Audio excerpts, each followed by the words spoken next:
Welcome to my atelier. Welcome to painting this course.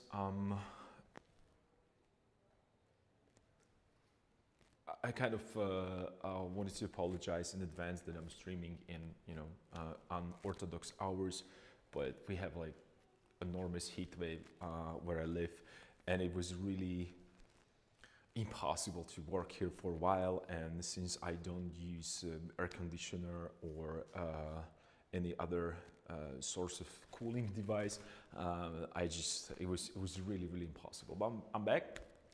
No worries. We're going to continue with the large project that I'm working on, slowly but surely. And I don't want to waste time to talking. I think I talked a lot last time about what I want to do and how I want to shift things. So I'm going to dive right into it. I'm going to work with the garments again, because I'm still looking for the nice, pleasing, moving shape, because that's something that's holding me back the most. And I have to say that for a couple of weeks, I have a kind of a resentment to even work on that painting. It happens time to time. That's why I was working on another projects as well. So this is something that I don't want to say that it happens often, but you have to be prepared for it. For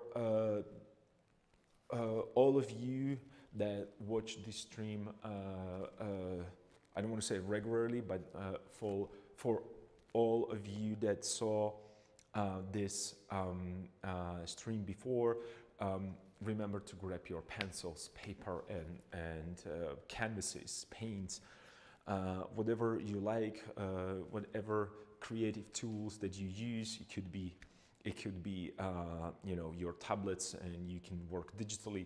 The important part is that you join me in the process of creating artwork or painting, in my case. So I don't want to, like I said, waste any more time. The reason why I'm encouraging you to grab your papers, pens, and whatever tools you have is because this might be a really boring stream. Not this one particularly, but actually this one as well, but the previous one as well, because we are talking always about practically the same thing. There's no really a reason for me to do hundreds of videos. The reason why I'm doing is to show you that it's a really tedious process, and you have to be ready for that.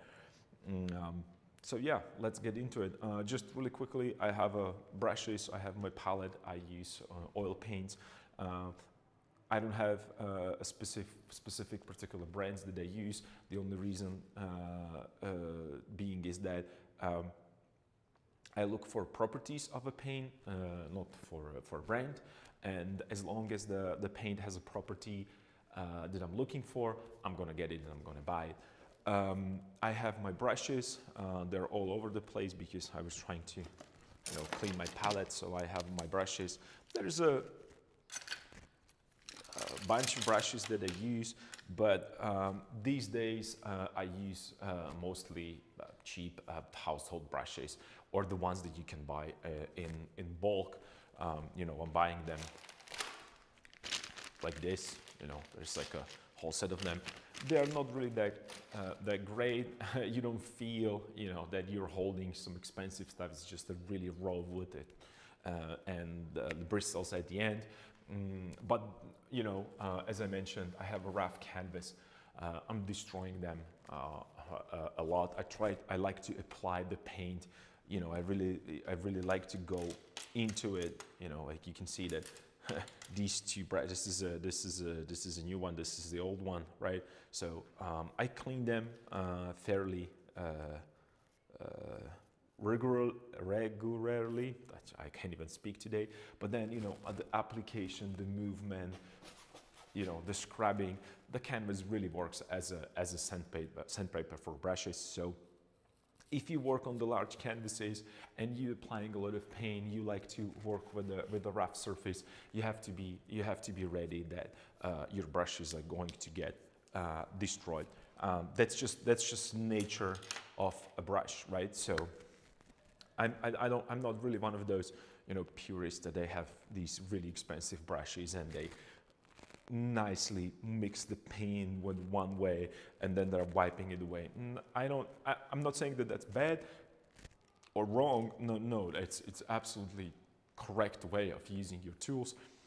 Unfortunately, there's a kind of a raw expression and randomness with the way how these bristles, you know, move freely on their own, which I really like, because they can create these, you know,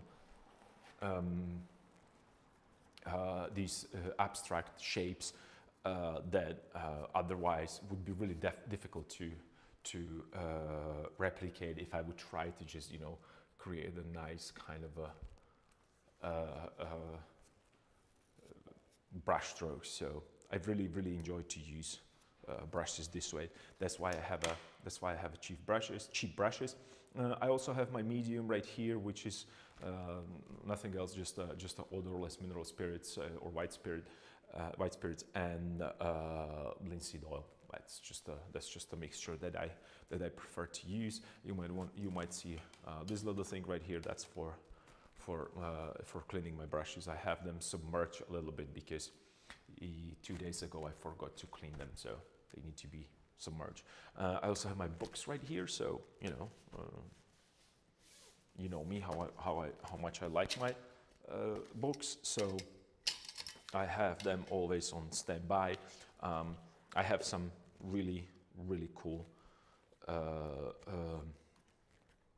pictures to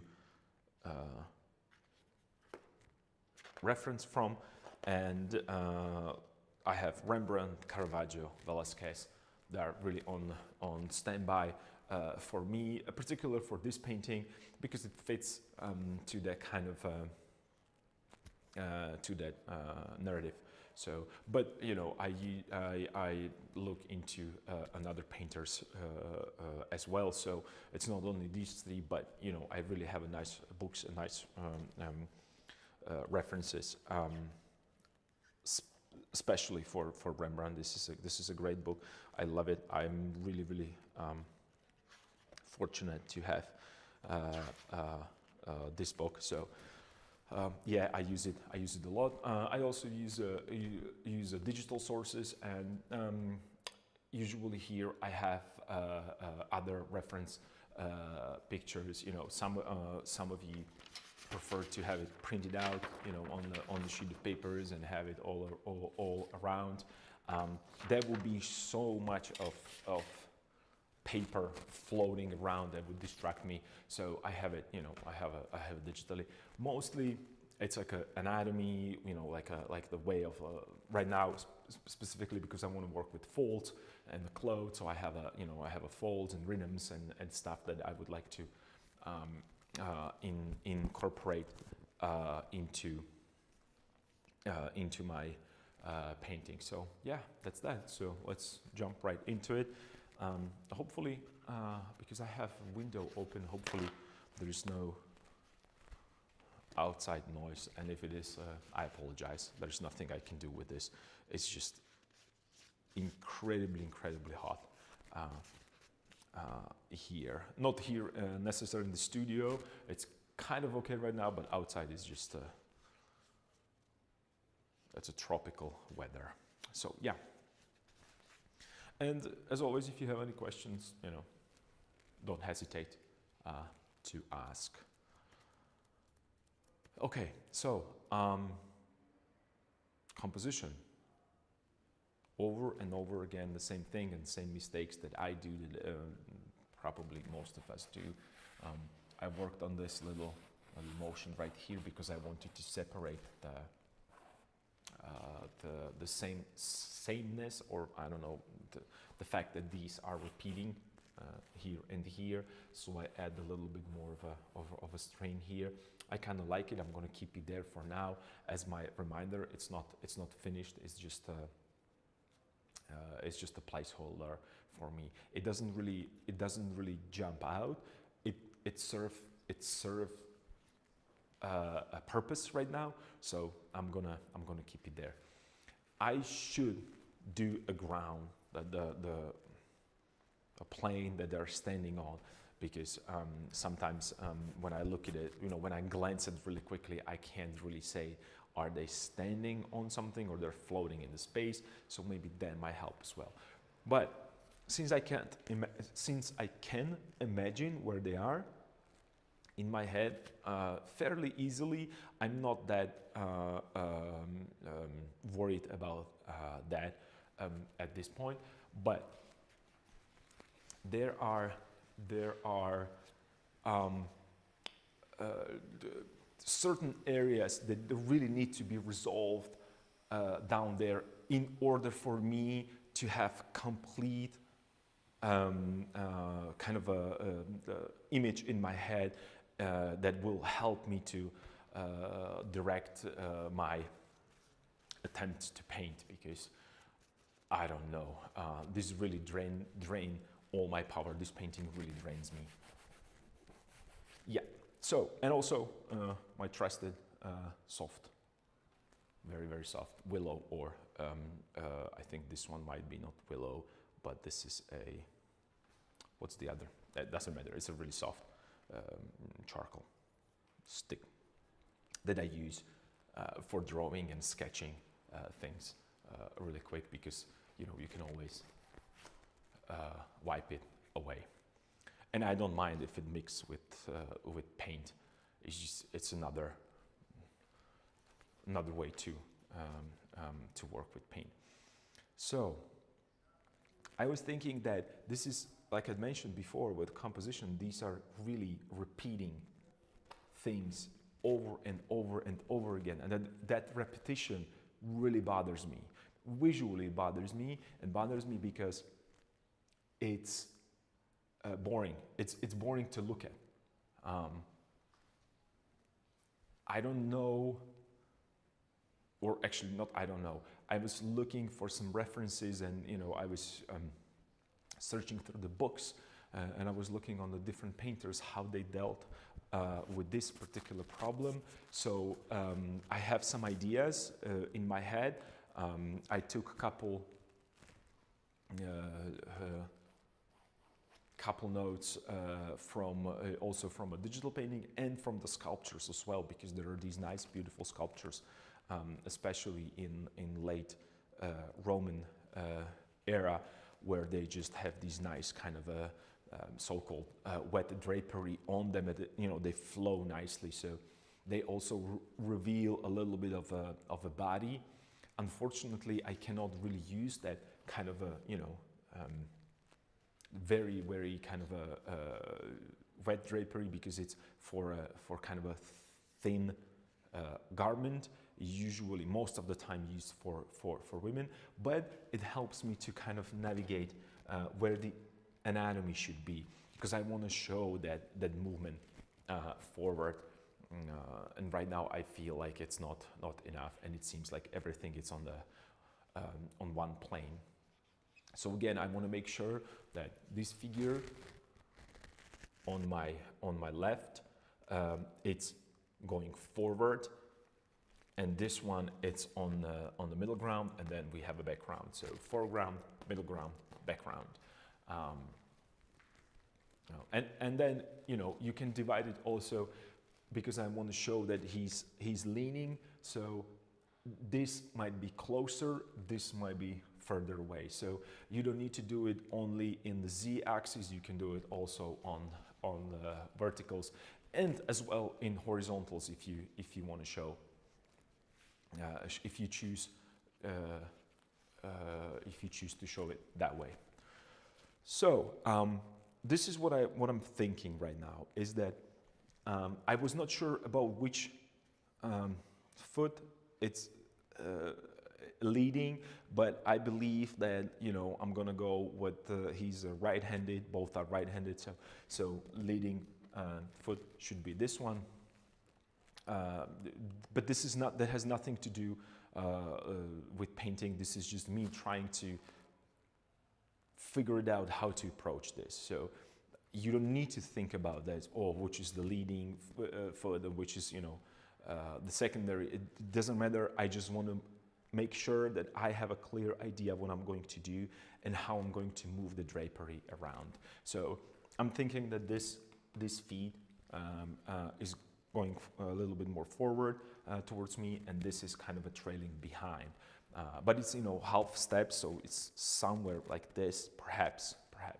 That means that this knee should probably come forward, but again, if he's leaning, then it might be like this, and he's just, you know, making that step, so they might be again on the same plane, and I don't want that, because what? It's gonna flatten the image, and I'm going to lose that kind of a three-dimensional feel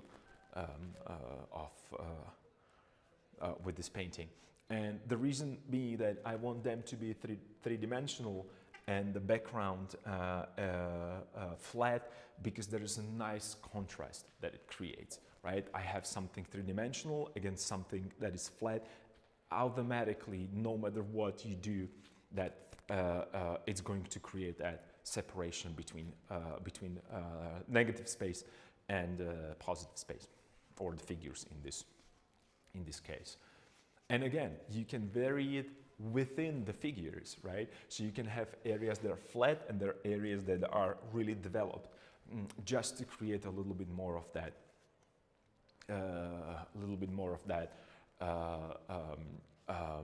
interest for viewer to look, to keep him or her engaged as long as possible. Right, so, and I'm thinking maybe this should go a little higher. I'm not sure. This should go maybe a little higher. I was looking at it from the distance, and you can see me going back and forth. I can't stop it. I really cannot stop this. It's just me going back and forth all the time, because that's just the nature of painting for me. I place the brush stroke, and then I'll just, you know, slowly crawl back or walk back all the way out of the frame in the farthest corner of my studio, and then I'm trying to assess everything that I do. I need to move it a little bit up.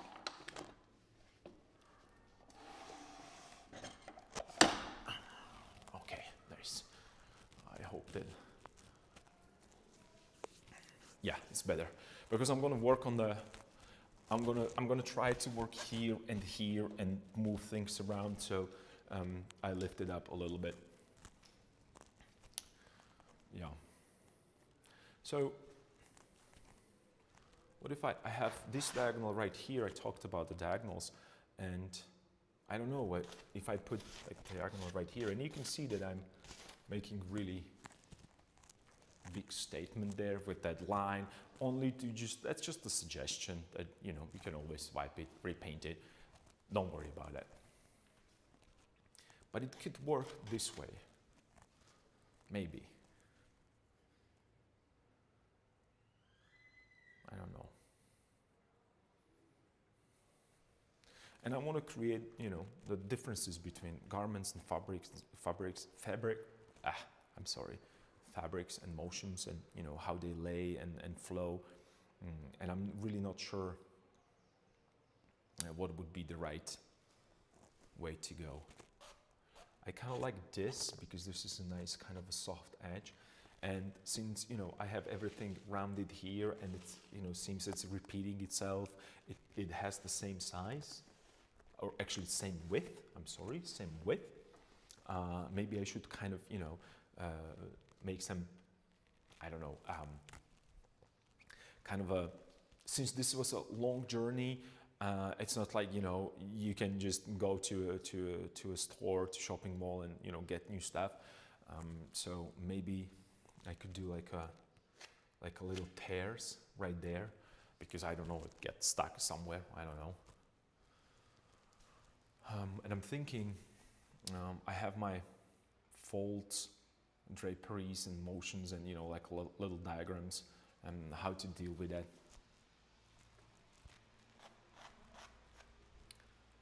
Maybe this way, and then this will show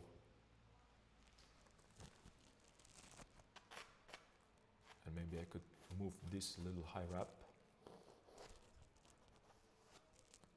and maybe should connect this way right here.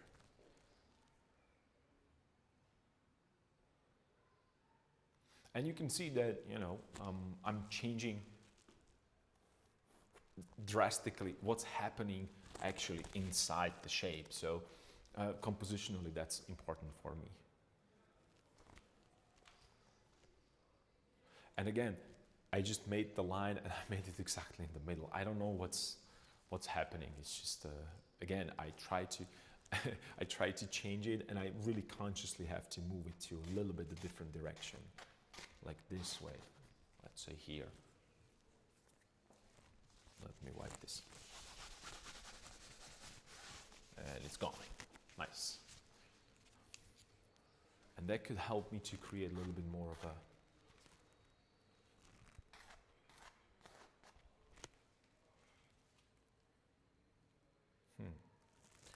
And then I like kind of this point right here that I created, but I could maybe wrap it around to show that volume, perhaps. And then, you know, that the foot is going forward. I'm looking at how to, well, maybe it's a little too wrapped.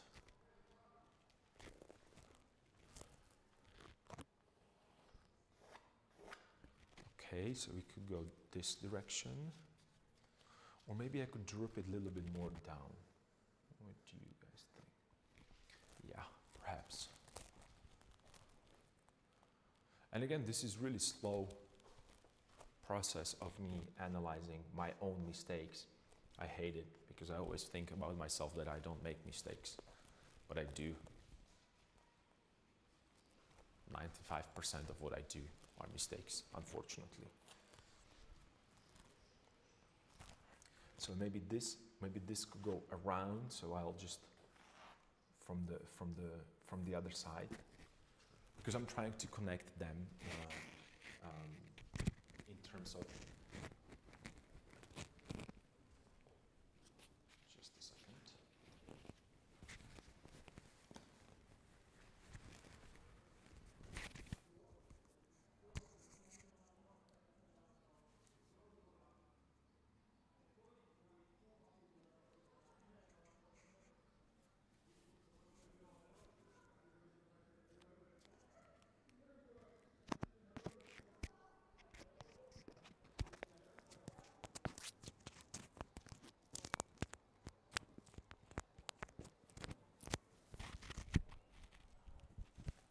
A little technical difficulties with my microphone. Just give me a second, please, guys.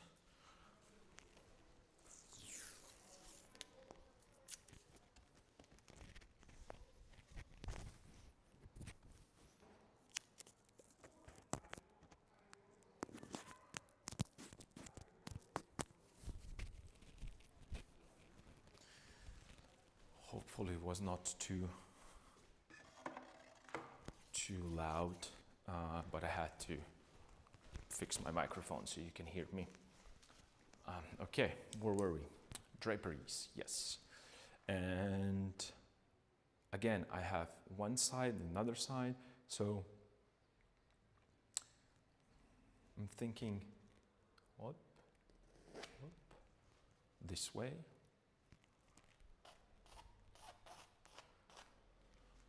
This way. Wrapping around. Maybe you could go like here.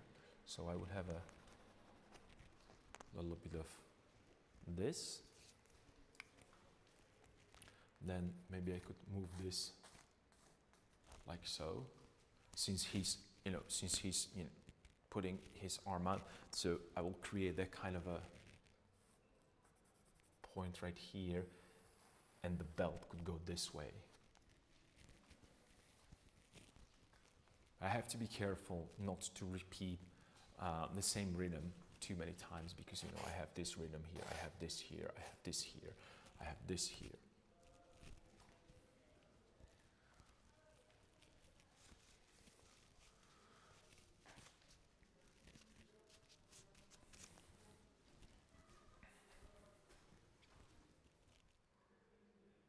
And that will give me separation right here. Yep.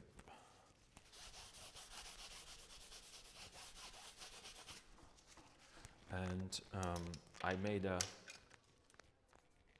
there's a texture on that. I can close this for now so it doesn't.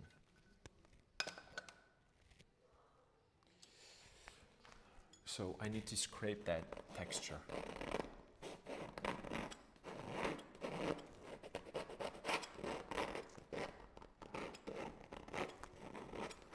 This is probably my favorite part.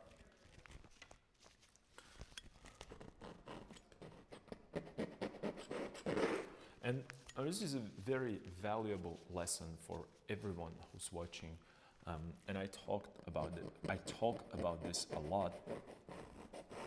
If there's something that you feel that it's not right, then get rid of it. No matter how good and nice you painted it, just get rid of it. Because this is not important. This painting is important. So just get rid of it. Repaint it. I believe that you have a capacity to paint it again better. I'm pretty sure about that. There's no doubt in my mind. Yeah, and it's going to be better, but because this looked like it's way too low, and it should be somewhere here. I was also checking some, you know, robes of monks and clerks, and you know, the religious figures and the sculptures that they were left.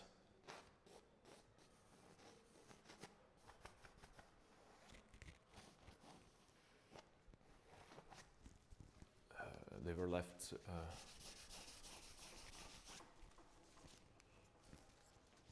undamaged,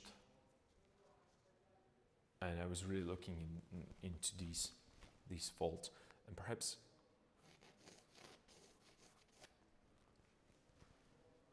I could make shadow right here, a little shadow right here. So one part of the fabric is in front of another.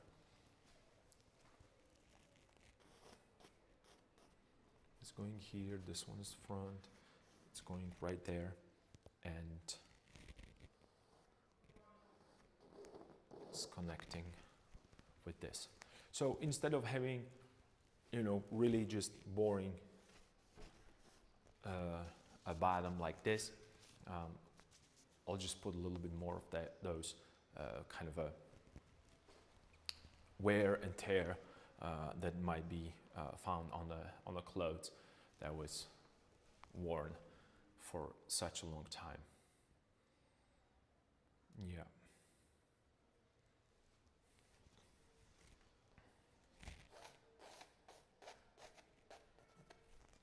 So this would be probably one of those folds when I'm looking at that, the way how I want to create them, the drapery fold with 2 points, 2 anchors,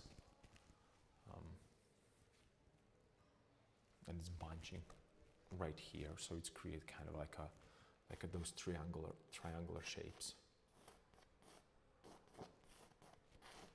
something like this. More shadow right here. And then will give me, right now I feel I have like a compositional V right here and right here, and I'm kind of creating this, and I have to be careful. This part and this part are the same right now. This is just annoying, truth to be told. Well, never mind. Well, I will have to create some other foldings here, and maybe this will be more this way. and I'll go like this to stretch the fabric differently. We'll see. And then don't worry to tackle one problem at a time if you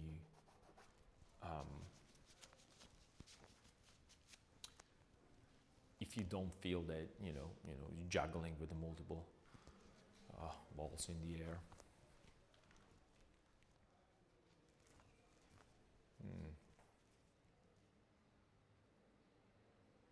I'm trying to imagine what to do with this.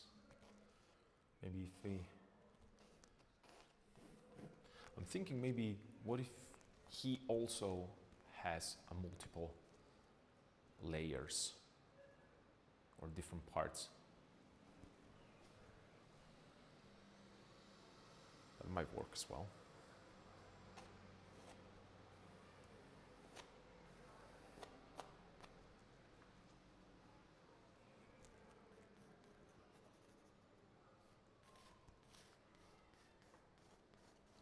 Maybe I could create the pouch on this side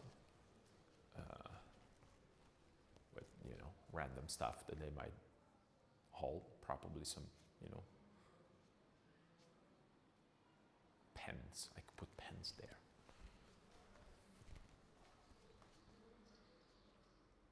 Or he might be holding something else, like a. And this is just this is the part where I really like, because this is experimentations. There are no really right or wrong answers to this. It's just having fun. Well, I know it's not really fun, but I'm trying to convince myself that it's fun, but it's not. But it is. Should be.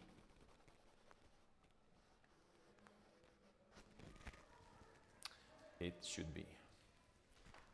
And maybe if I have this way, it's going around. I'll correct it this way. Maybe mix a little bit of color here and see what's up.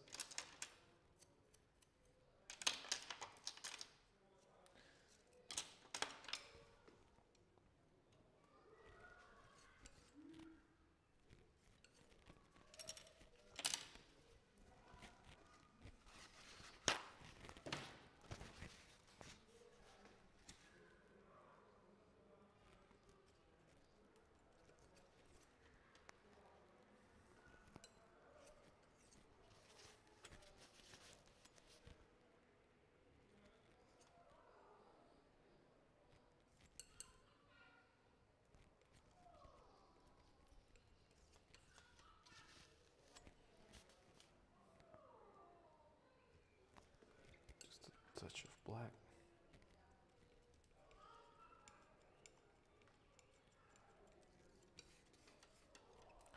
This is probably too light. Yep.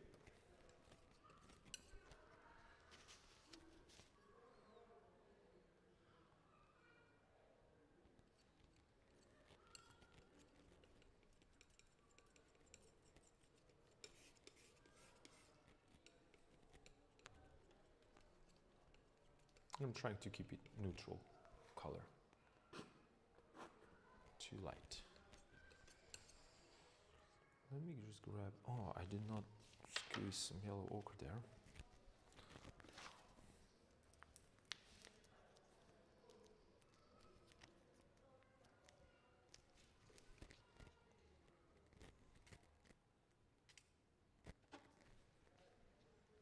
Let's go.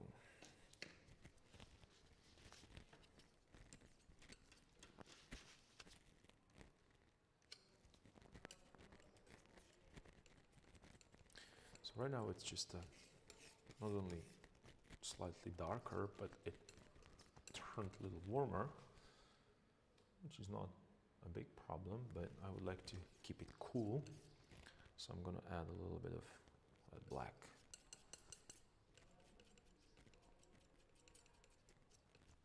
Which darkens it. And then I can add a little bit more white to cool it down again.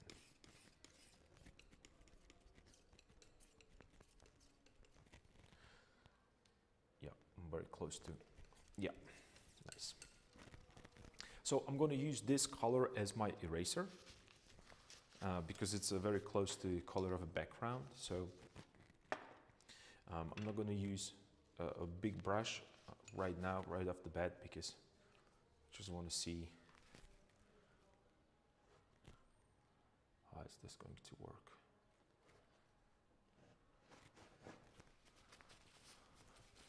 Just poke into it a little bit. And I'm going back to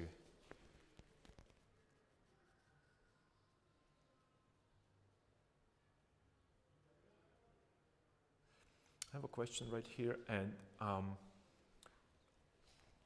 did you mean that compositionally the V shape is all right, but the other parts need a breakup so it won't become symmetrical?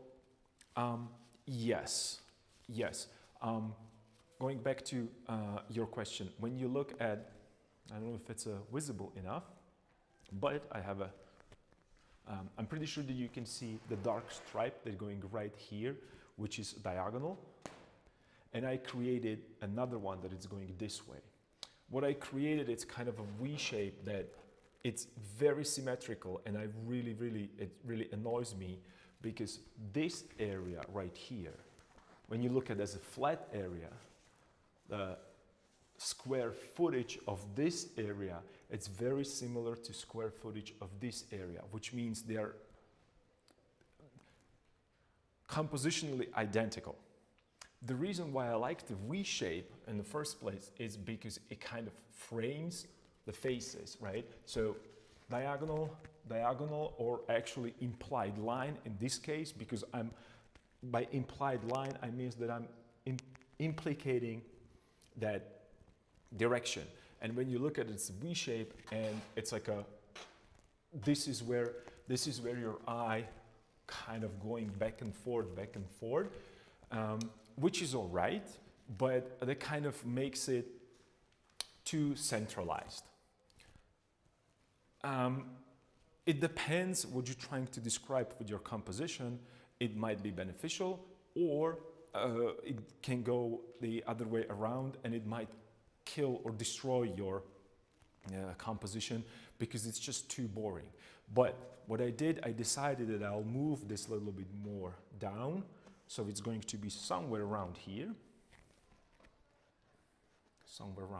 and it's going this way, and it ends up here, and this goes all the way here. So it's not exactly the V, but it kind of has a V shape.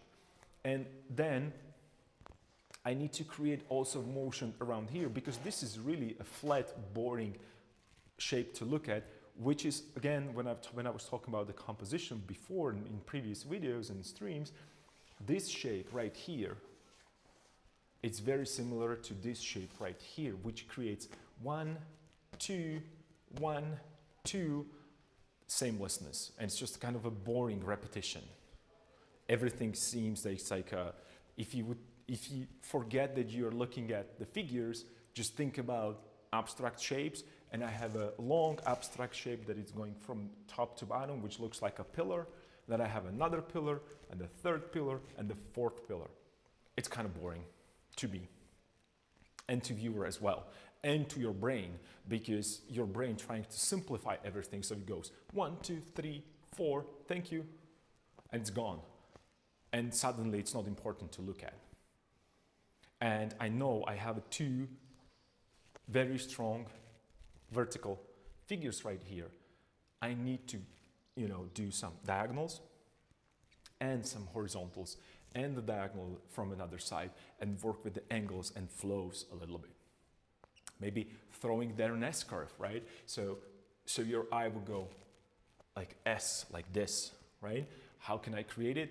Through the implied line. So I push this, and then I painted something here, and then again I bring your attention here. So no matter what you do, I don't want you to leave the canvas with your eyes because you have nothing else to look at, right? So that's, I don't know if that answered your question, but hopefully it did. If you have some additional questions, please go ahead. But this is not something like you have to do this. I try to talk with my students about this, that there are no exact strict rules. There are some guidelines that can help you to get out of a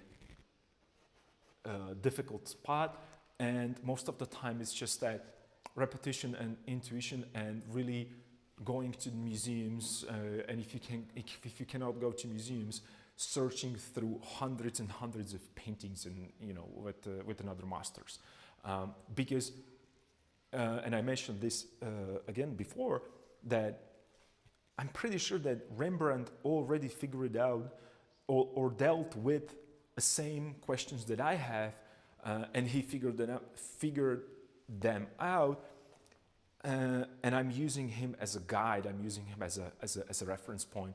I don't want to say that I copy everything that he does one by one.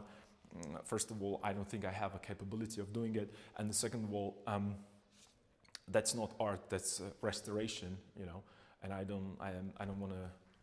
I'm not a restorator. Restorator, is that the proper word?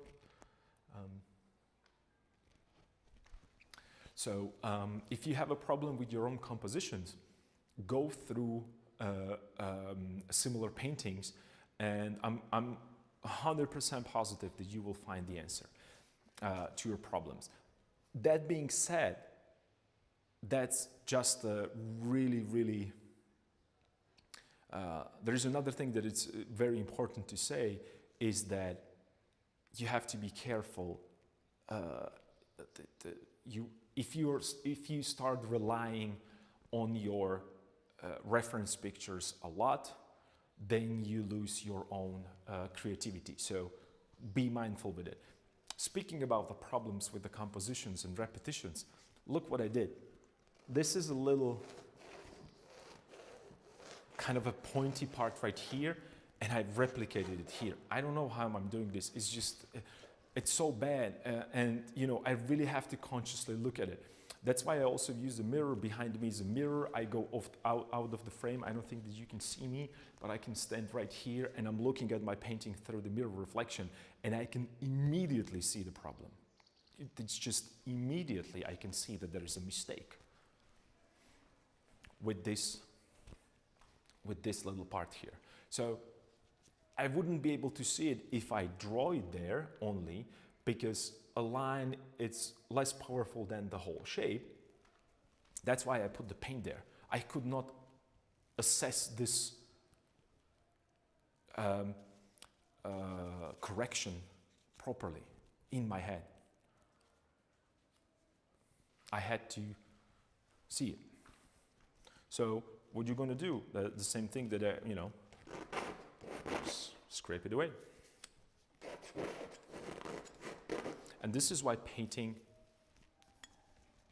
take me so long, because I question everything that I do,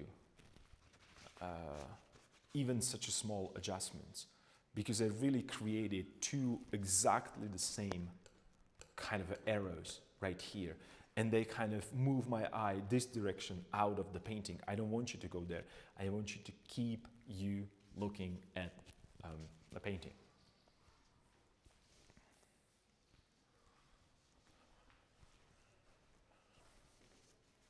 So maybe if I make it a little smaller, and yeah, let's do this. And again, there is a paint there.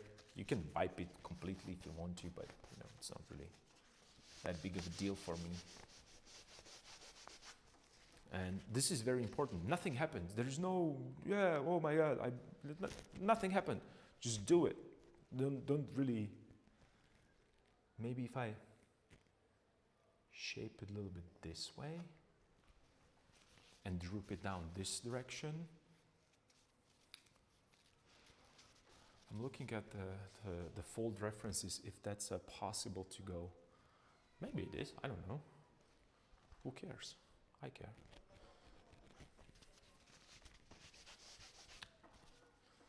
What if I make it a little smaller, perhaps? And it's very difficult for me, I apologize. Sometimes I just can't paint and talk at the same time.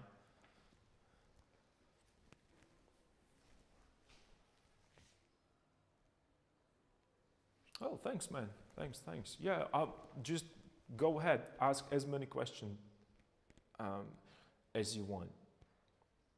And I hope that, you know, you have your drawing stuff out, your art supplies, and then you are painting or drawing or creating art alongside with me. Don't waste your time just, you know, looking at videos. This is counterproductive, right? So I'm thinking I'm going to attempt to do it again. I'm just going to make it smaller. Just so. And I'm going to step back and I'm going to ask myself the same questions. Right now it's working. I broke it, the continuous line, but I did not repeat the same shape. So I'm going to go back out of the frame, looking into a mirror to the reflection. Yep.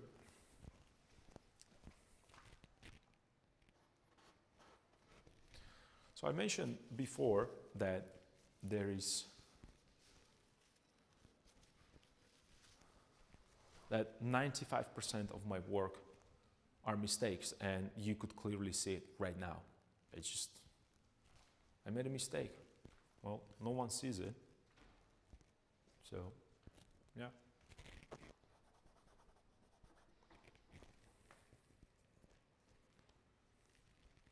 Or no one will ever see that I made a mistake.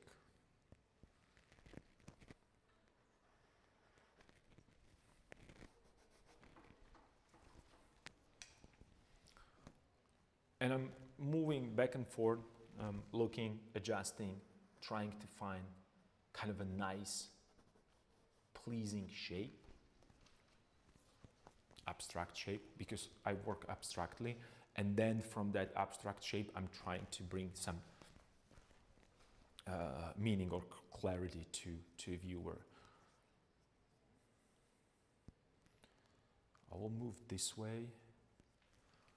Can I make multiple folds? I think I can. Maybe if I...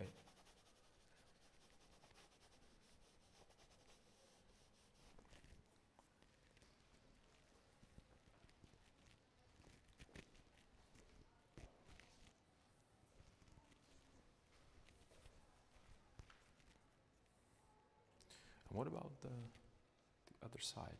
What if I...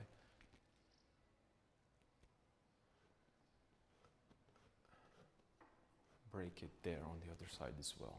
Yep.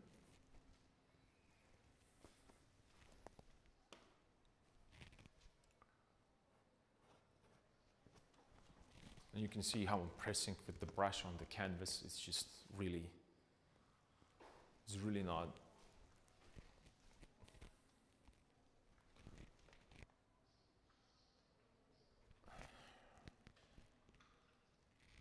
the best way to protect your brushes, but you know.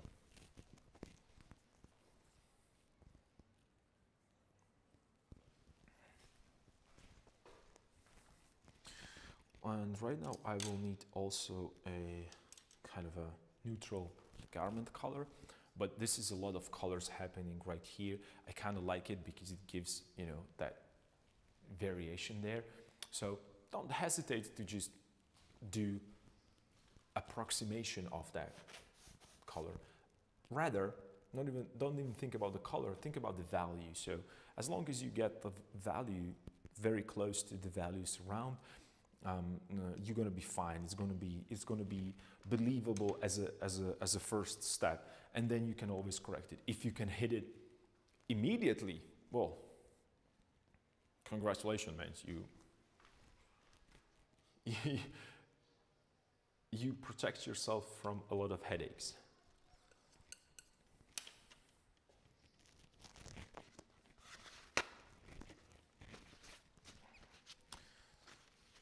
So I'm gonna start with a little bit of white, a little bit of black.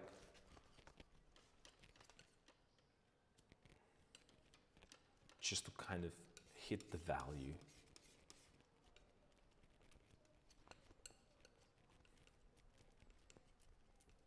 This is way too light. How do I know it? Because, you know, I place it next to it and I can see that, you know, those values are very close to each other. So it needs to go darker. And again, you know, I want to go darker and I want to neutralize that black, which is actually very, very dark blue. And I'm neutralizing it something that has a little bit of orange into it. And I'm very close to the correct value. It should go a little bit more. So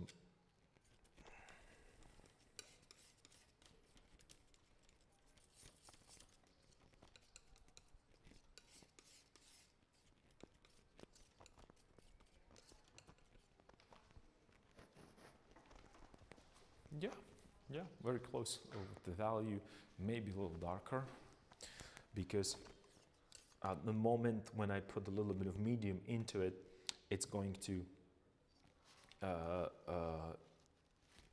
become a little bit more transparent, and if I have a lighter value underneath, it's going to end up being lighter. But this is like more, let's maybe add a little bit of that red and a little bit of that black. And as you can see, I'm adding just the touch because I'm aware of the properties of my colors, my pigments, and some of them are transparent, very, very soft, and some of them are really potent.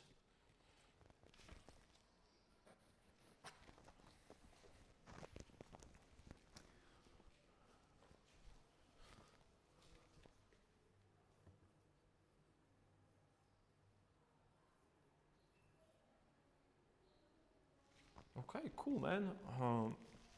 I like that you're working alongside with me. That's awesome.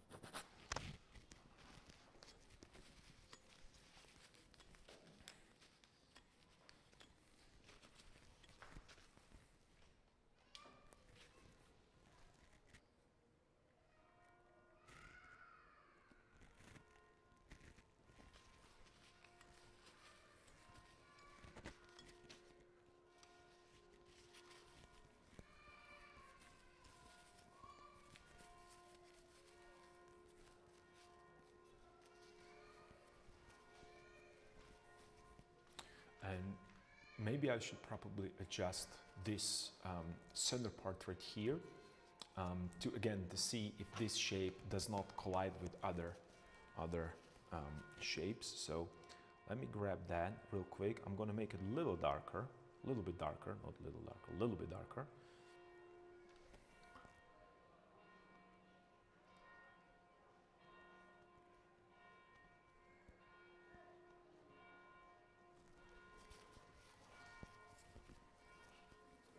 I think this might work better. But, you know, I always say this and then I see it in the morning and it's just disaster. So, but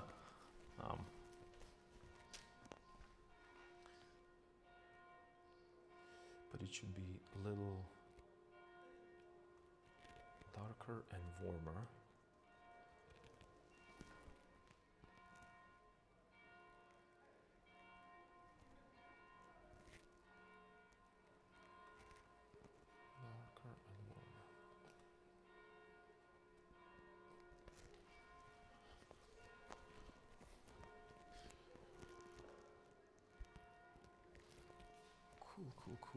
Cool. And I need to fix this part a little bit.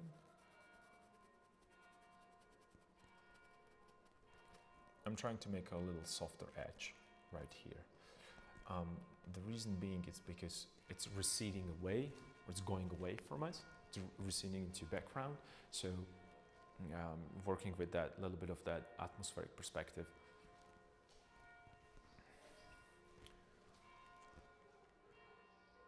And maybe if I put, okay, that might work, a little bit of fabric right here, and maybe do a little bit more. Huh. Okay, that might solve a lot of my problems. Let's see. What about another little separation right here?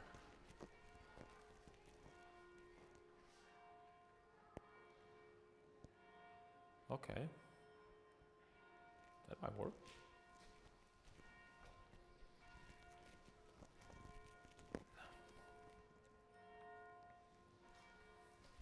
That might work.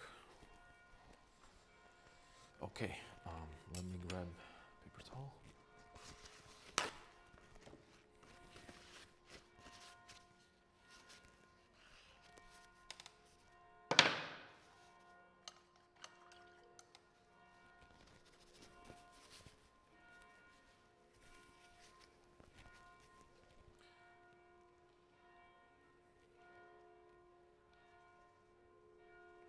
So I'm adding even darker value to it because it is on the bottom of that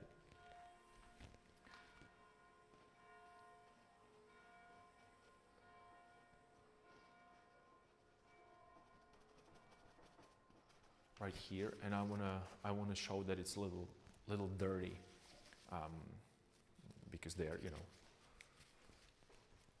going through the hard conditions. Okay, so I'm slowly adjusting that shape just to making it more interesting.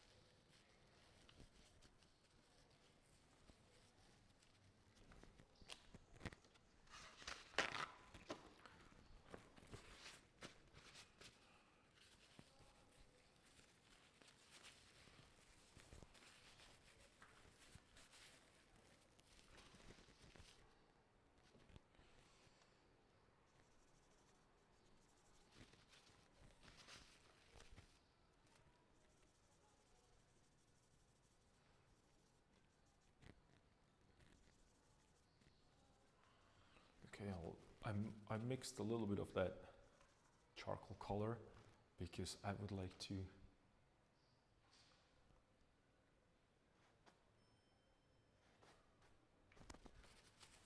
create a little bit of that shadow.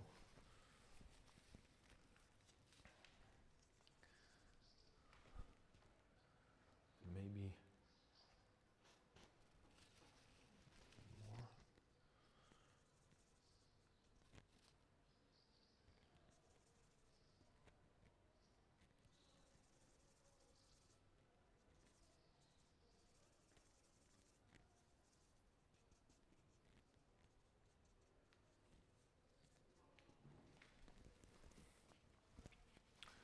And even though it might look that I have a bunch of different colors on my palette, it's basically just a limited palette. And I use a lot of these earth tones. And I guess it's only because of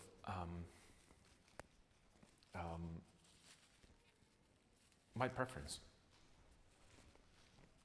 So if you prefer to use pastel colors, please, by all means, use pastel colors.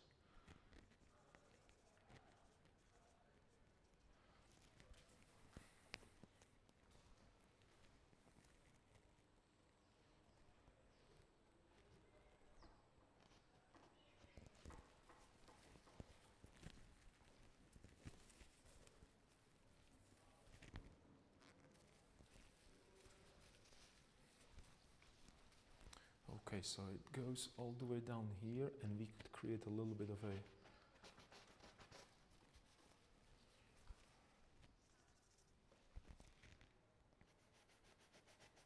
darker value right here.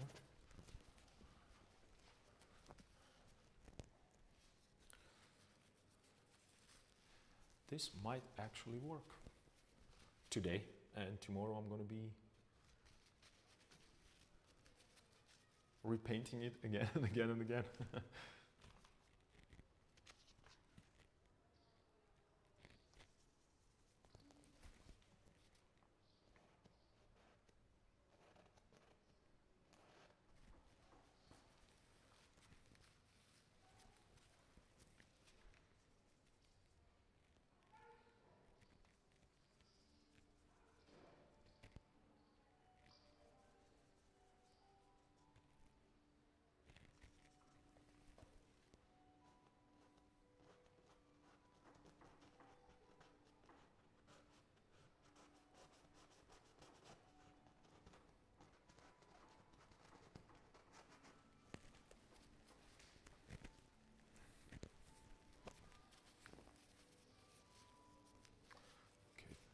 It's way too warm, so I have to cool it down a little bit. So a little bit more of the white pigment, a little bit of that dark blue, which is black, and yep, way better. A little bit of that yellow ochre.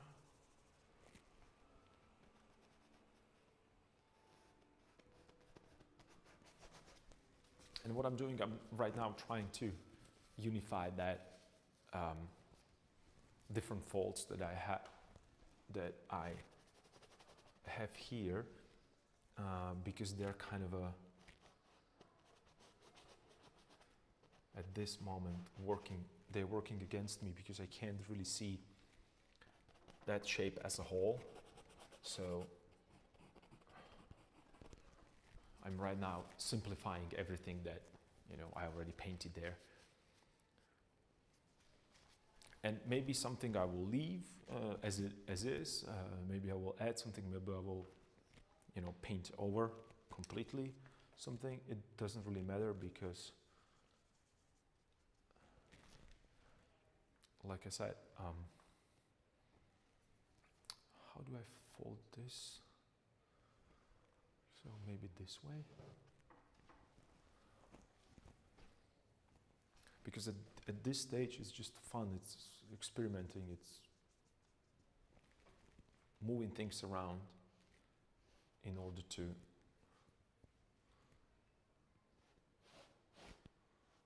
make it more interesting.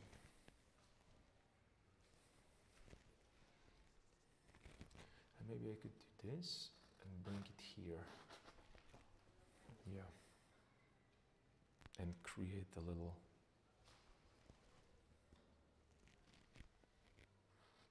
fold right here. Okay. So it goes this way. And then over the feet right here. Because it's going forward, and then I will have this going here this way. Would that work?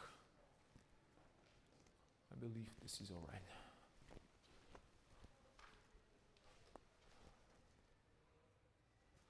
And I could go this way.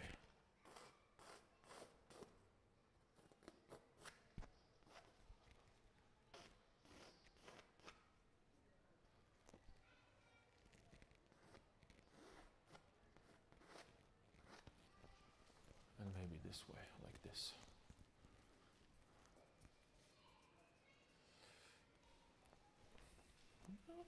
It's starting to work a little bit better.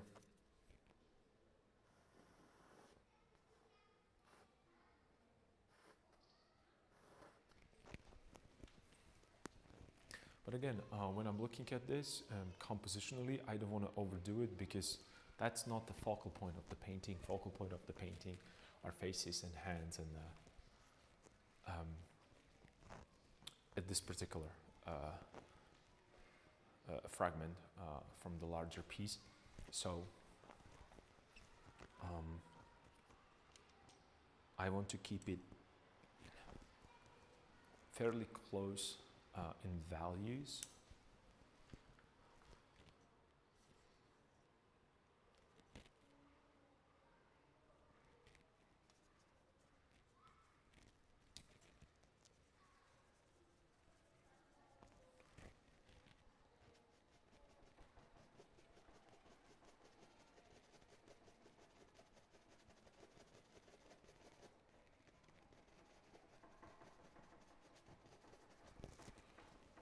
Okay.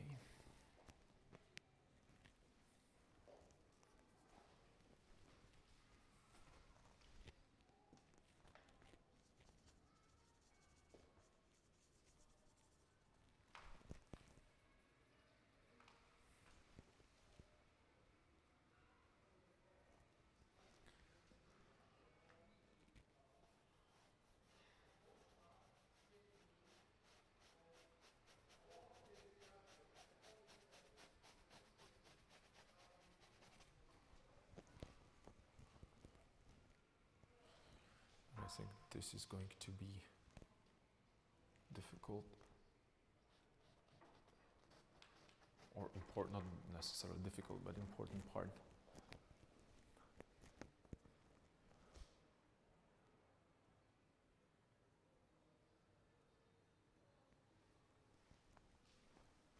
For the composition and for right here.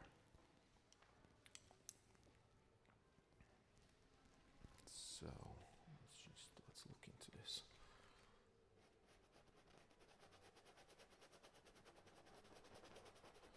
So this part, it's liner.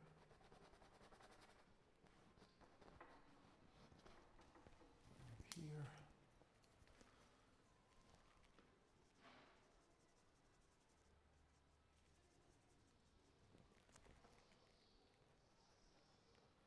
And at this stage, I don't really want to create, you know, a perfect form, like exactly as it should be. I just want to make this abstract kind of a representation of where the folds are going to be. Only because if I want to change it again, because I don't like it, it will be really waste of time.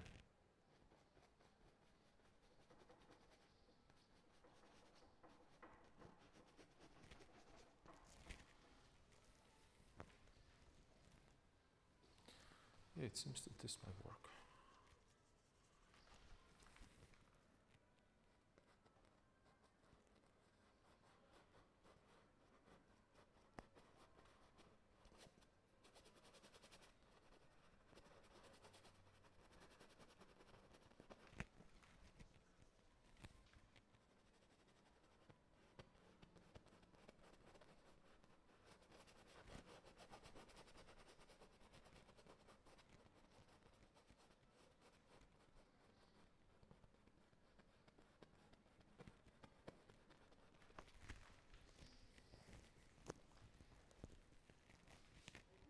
Mm-hmm. Okay.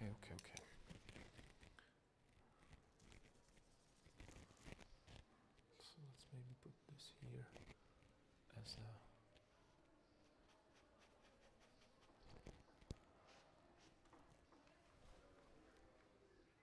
as a shadow. Shadow should be here a little bit, or a half tone maybe, and then these folds.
way too warm.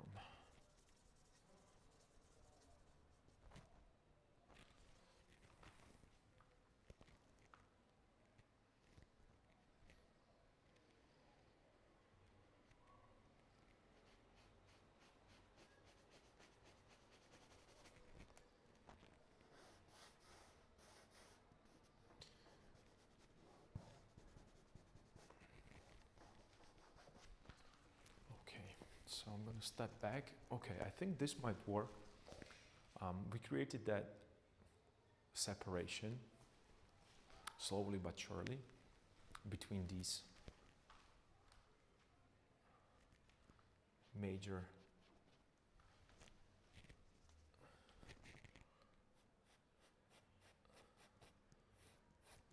vertical shapes.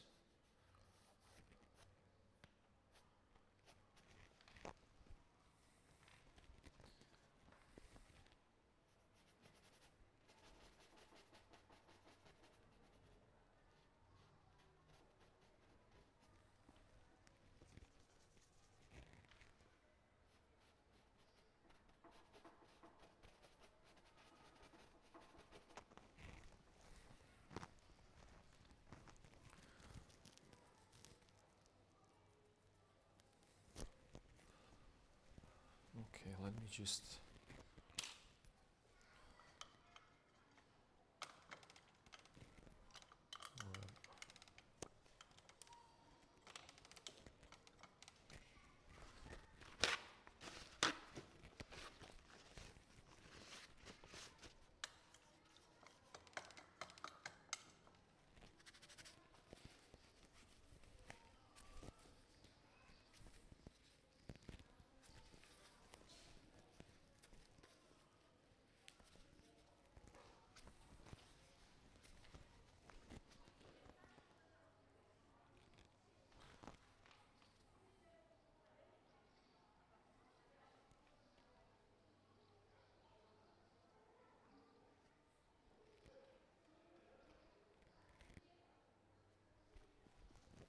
Okay, I made a little bit more of a space between the feet,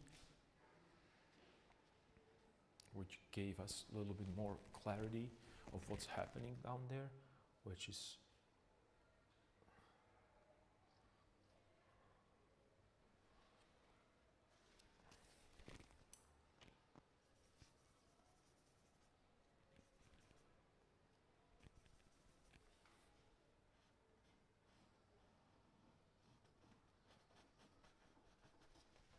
okay, nice.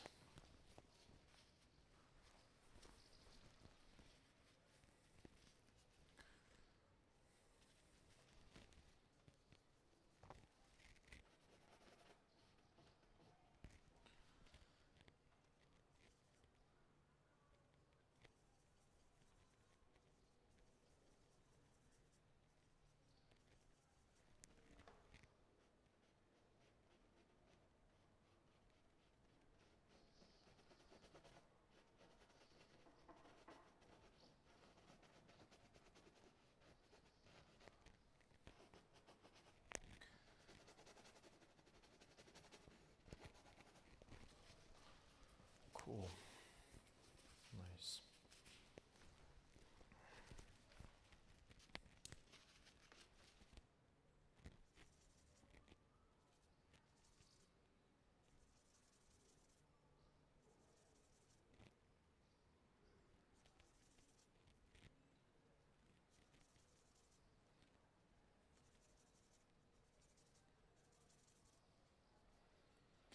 I'm trying this new vermilion color and it's really potent.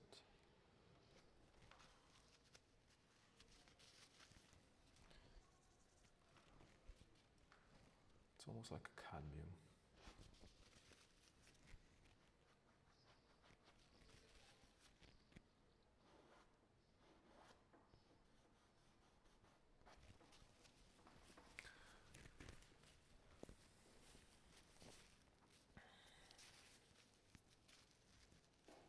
Yes, I think that this might really, really help.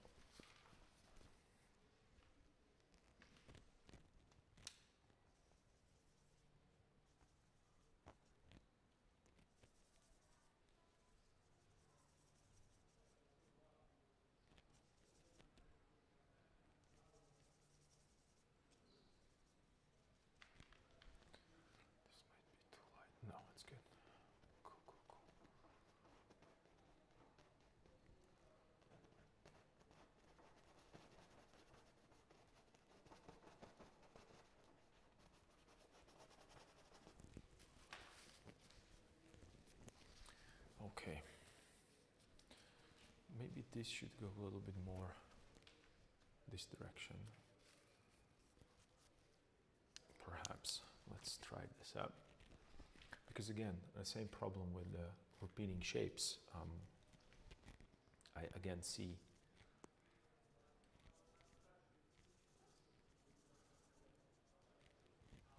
the repeating same.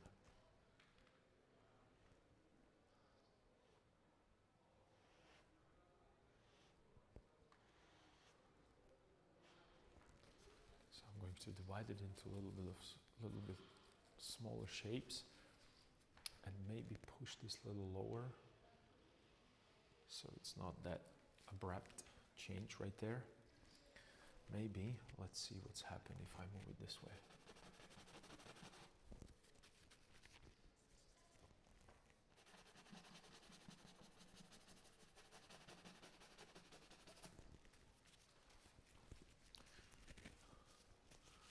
So I went across, yeah, I think this is working right now, a little bit better.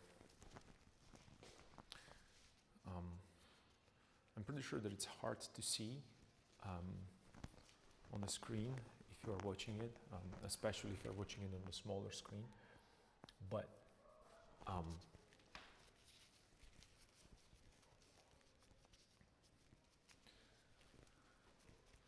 this really helps.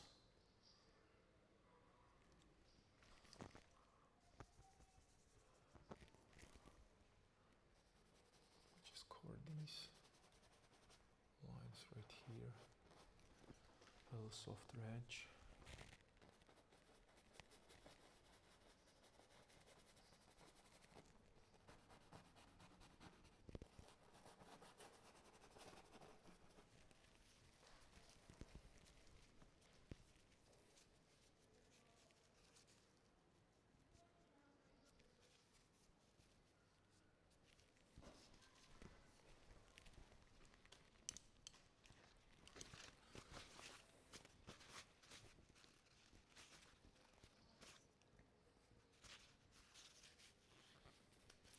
Yeah, and I think that the belt that I put it there before was a problem because it was dividing his body in a really weird way. So let's look at this. So it's gonna go this way and up here. And it's going to disappear into a fold. Okay.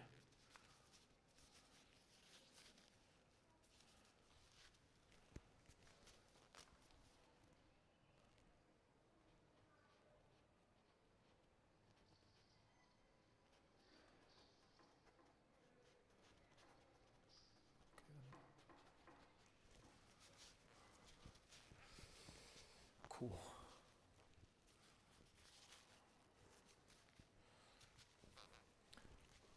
And I'm trying to slowly work that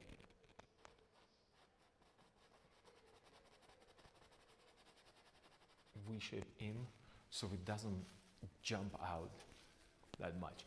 And the way how I'm doing it is that of course, right now it looks like there's a V shape that's very similar to this one again and these directions. But if I create this illusion that it's creating kind of a depth right here, suddenly it's going to belong to this part rather than just looking at two similar flat shapes. So there are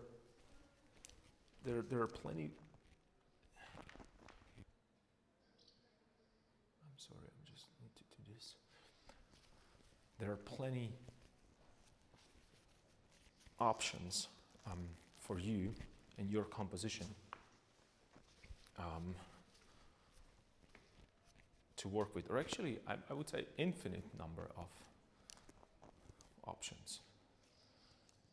And even though they're kind of a triangles, they're going to that I'm creating that V shape. Suddenly it's not V shape and V shape, it's a, diagonal shape and diagonal shape, rather. It's a diagonal shape and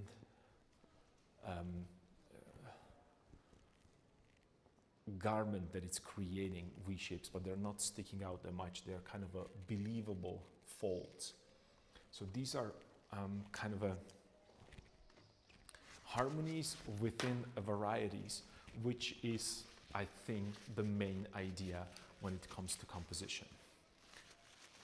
You want to connect things and disconnect them, connect them and disconnect them, right? So there is a constant flow of implied lines throughout the piece that helps lead the eye around the canvas.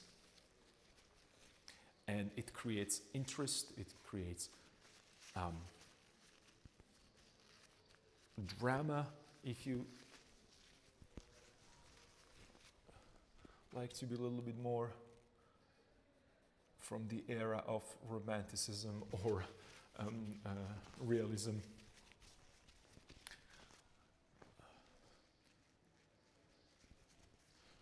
Yeah, and the idea of creating that, you know, kind of a ragged edge right here that is, you know, imperfect, and paint goes left and right.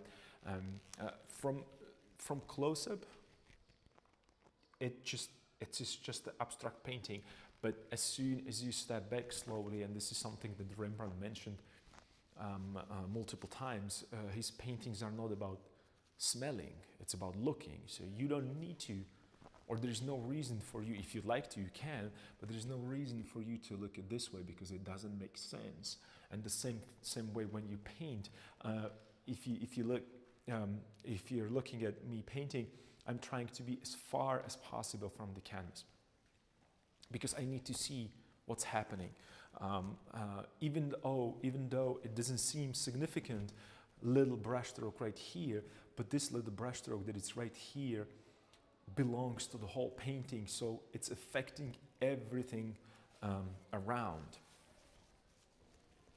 That's why I need to see it all the time from a distance. That's why I go back and forth, and, you know, collecting that 10,000 steps every day that I'm supposed to do, right? For those of you who train.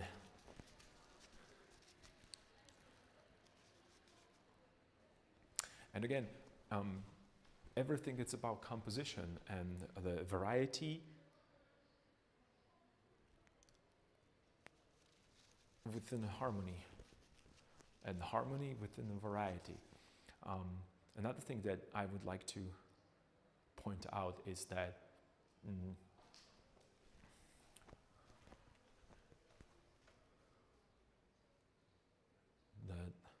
I think that maybe I'm mistaken. I still feel that I have to work on my proportions because I like the abstract shapes, but sometimes that abstract shape, the compositional abstract shape, doesn't reflect properly with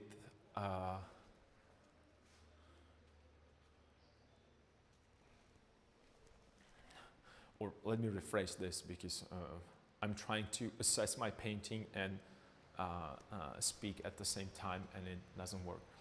So what I'm trying to say is that I need to start. It's just, I know I'm talking about this on every stream. And if you go back in the history of my videos, you would definitely hear me talking about this a lot, that I have to start working on the background. And I feel like it's absolutely necessary to add the background there. Because the background is going to help with these unresolved shapes around. So hopefully, what time is it? I don't even know what time is it. Okay, we've been working hour and a half here, so not bad. Perhaps I will look into some more reference pictures tomorrow, and maybe I will include some of the background figures, since this is just a a fragment of a larger painting that is right above my palette.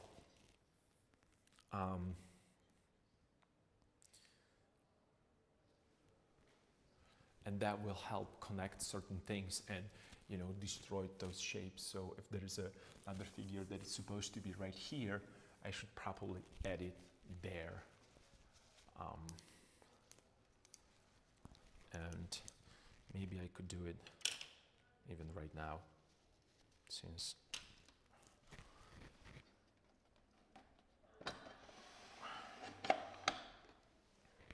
and it might seem that I'm jumping from the subject to subject, but it is because, like I mentioned, everything is related to each other. That means that every adjustment that I did here, it's going to reflect throughout the whole painting. And right now there is too much information down there, and I'm pretty sure that it's necessary, but right now it's overpowering everything around it. So it feels like, oh, there's nothing else to work on here, but it is, because it's just those are just the random marks. It looks very abstract. I don't think you can see it on the camera. Oh, maybe you can a little bit, but I think that the other figures are, or silhouettes are absolutely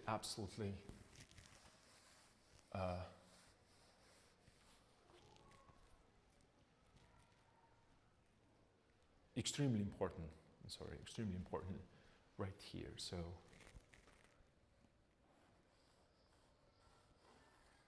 I'm taking my charcoal and I'm trying to create a silhouettes right here that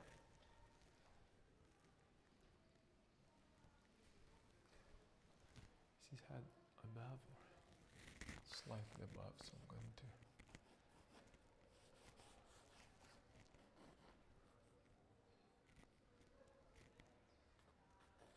maybe it should be all the way here.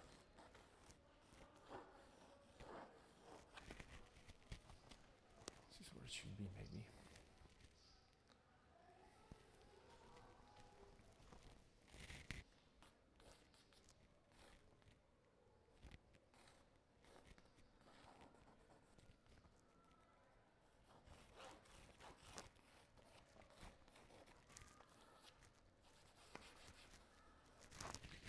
This figure should be right here, which is very important. And then this seems to be bottom, around where his, so these are the feet of that figure. So it's more in the, you know, receding in the background. And then I have figures right here in the back. There's another right here. One here.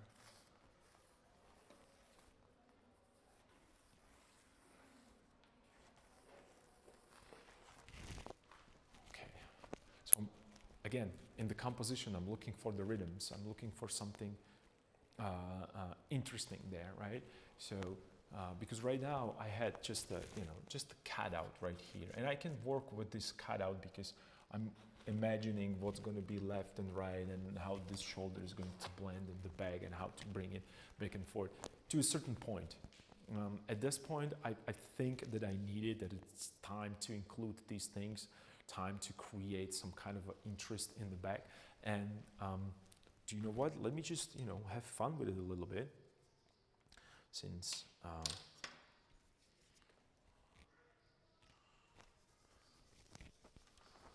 I have a couple more minutes to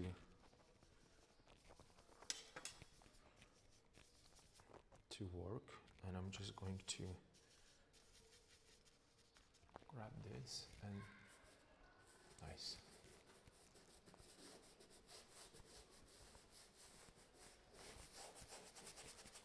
And as you can see, I'm not painting right now anything. There is no specific shapes, faces, portraits, nothing. It's just the silhouettes, just the abstract shape that will help me to then place the figures into their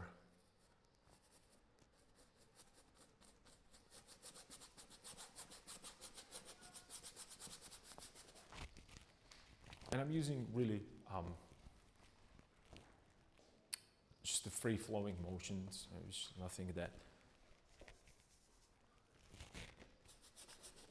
And again, you can see how I'm damaging my brush. Only because I want that, you know, those little bristles to move freely. Think of this as this randomness, like a watercolor randomness that, you know,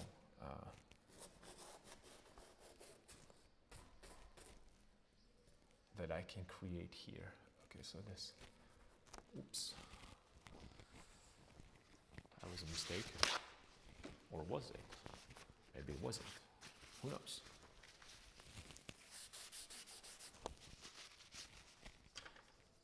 I'm gonna go a little darker here. So there's a head.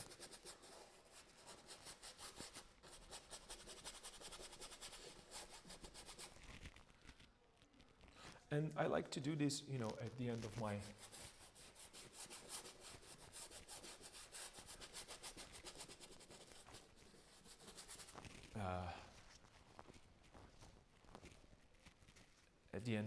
my stream, just to have fun a little bit with these things, because I have some paint that I will have to probably throw away because I don't, you know.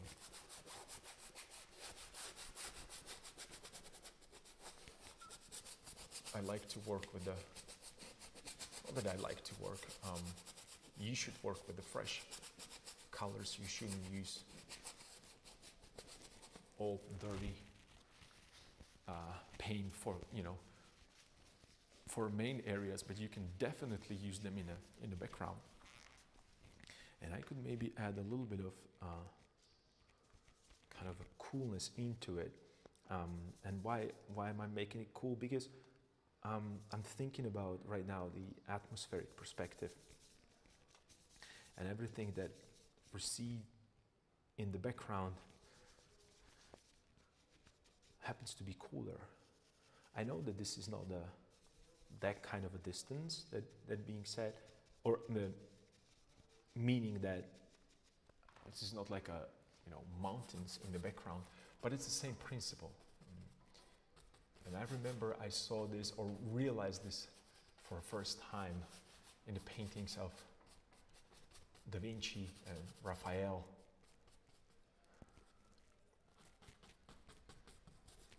They created these imaginary backgrounds. And then, you know, you can look on paintings of Impressionists, and that's just a whole nother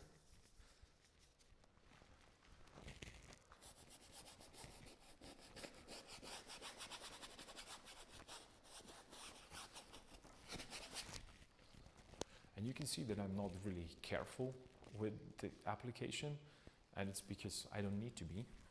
This is the abstract painting part.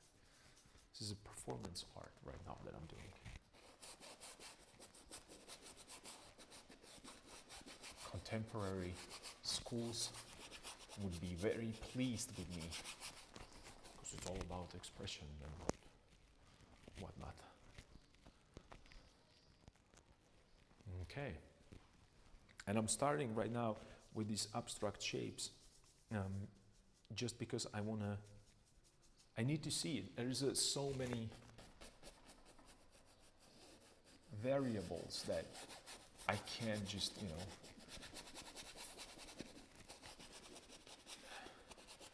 I can't just imagine everything in my head. I can imagine some steps, but not all of them. And I like to use the chess analogy that, you know, I prepare certain steps. I'm kind of aware of a certain moves and positions, but, you know, at the end, I can't really think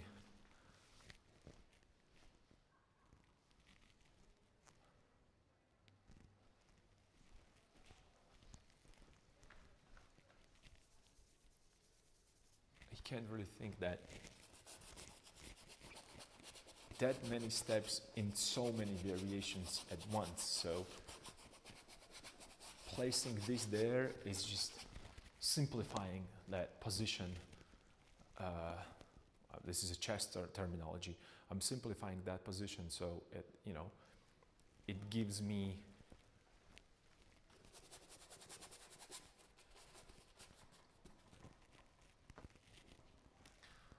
better understanding of what's happening around.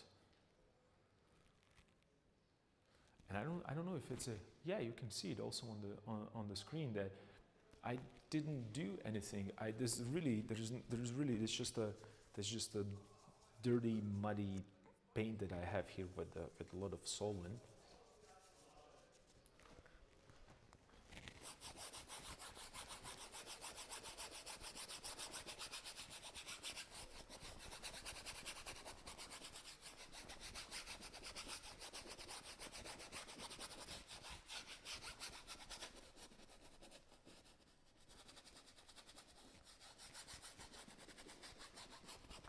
But you can see the silhouettes starting to just slowly appear, emerge from the background, and I did not destroy any of the composition. I just making these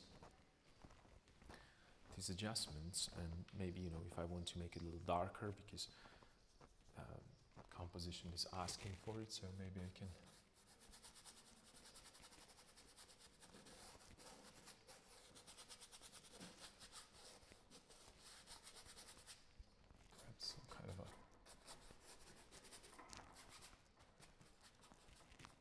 But all these edges are really soft.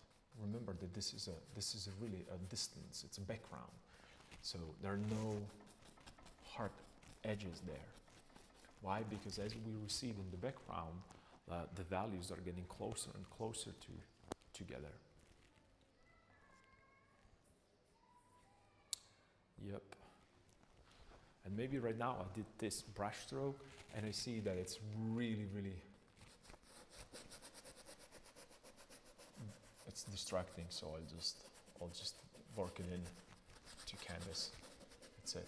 And if I won't like it tomorrow, I'll just come with a lighter paint, and I'll just slowly incorporate it into painting again. And I'm gonna go like this back and forth all the time in order to create that effect of a background that does not compete with the foreground, because those are all portraits, and we know from our own experience that the most important part, or the part that we look at the most, and it's a face. That means that it's automatically, no matter what you do, the moment that you place the face somewhere, it's starting to work as it will start working as a focal point. I don't want you to look at the portrait right here. I don't want you to look at portrait here, here, and here. I want you to look at these two portraits because those are important. So these are main characters. These are supporting actors. So they need to recede into a background. They cannot overpower what's in the foreground. So it's kind of a logic behind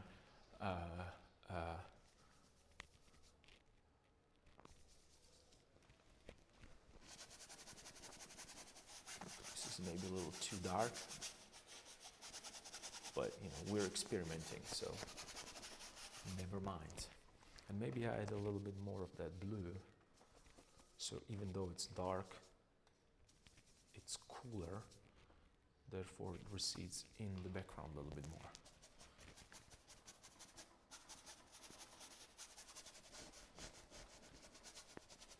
And incorporating this in, I'm creating kind of a little bit more interest. And I should have done this from the beginning, because suddenly when I was talking about the composition, that the empty space right here was there only because I did not divided it. So right now it's divided, it suddenly bothers me less. It's not properly divided, it doesn't matter, but maybe I could adjust adjust this a little bit. And let me just hit it with that a little bit of the lighter, warmer color, so I can get rid of these dark lines right here.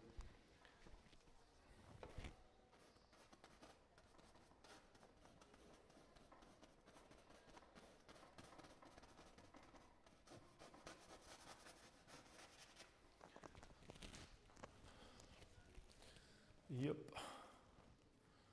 immediately better. And then I should also create the, so I have this diagonal right here, so it should go this way, it should be somewhere around here. No, a little lower, somewhere around here. Is that the, okay, so.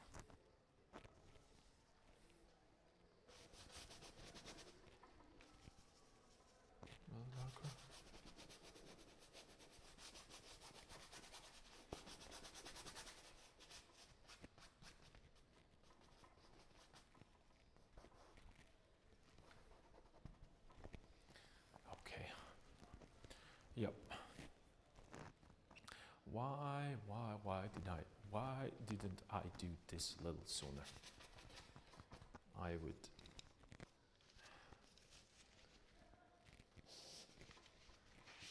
So I'm creating a little bit of that suggesting that there's figures there, that they're walking towards us as well, or actually they're going to in a slightly different direction, but never mind that, that's okay. And I'm darkening this part a little bit, and I wouldn't even use the word darker, I'm just toning it.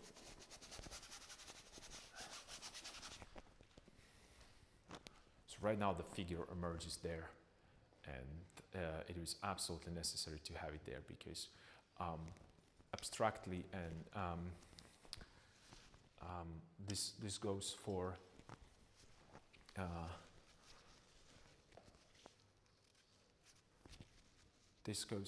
for you guys that are working alongside with me. If you can spare a moment and to look at your look at the stream, not only listen to me. So what I did right now is that, and I don't know why I didn't do it before. Well, I know, but you know, I'm not going to tell you. It's a secret. It's because I was not sure. The truth is that I was not sure. I was, you know, doubting and, you know, not believing to this idea in my head. So it basically goes, I believe it when I see it, and I will see it when I believe in it. But what I wanted to do, what I did right now, is that I had these two main pillars or shapes of composition, and they were really strikingly vertical. So I created this dark shape, the whole shape, the mass of the people that are behind them, which is, you know, countering that kind of verticality of the piece. I don't know why I didn't do it at the beginning. Maybe I was just too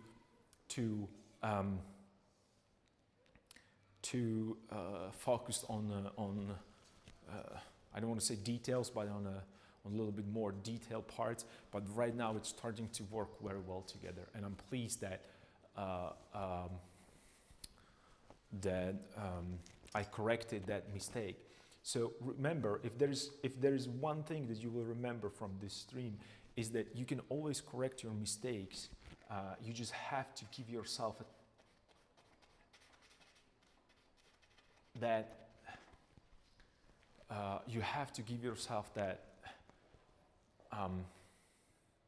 how would even I put this? Just make mistakes. You know, explore, experiment. This is a large painting. I put so much time into it. I did not want it to screw it, and you know, I was kind of not moving anywhere with it, and the reason being is just, you know, I was afraid to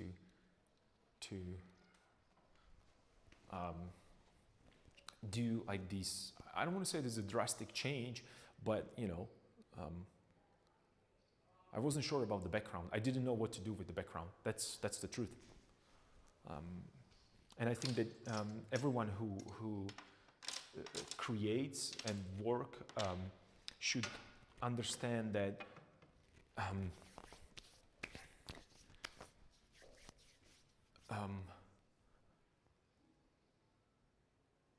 I'm sorry, I'm still adjusting that background and contemplating if there should be some changes.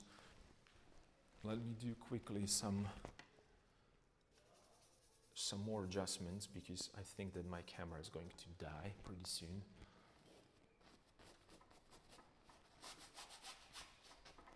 I need a little darker value, and I was creating right now this implied diagonal that's going this direction. You can see that implied line that goes right here, that it's breaking that verticality.